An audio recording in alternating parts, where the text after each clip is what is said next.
Hello, friends. I read to you 1 Peter 5, verse 2. Shepherd the flock of God, which is among you, serving as overseers, not by compulsion, but willingly, not for dishonest gain, but eagerly. Please pray with me.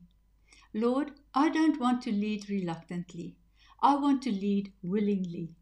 Give me a shepherd's heart, not a supervisor's posture. Let me serve from love, not from duty.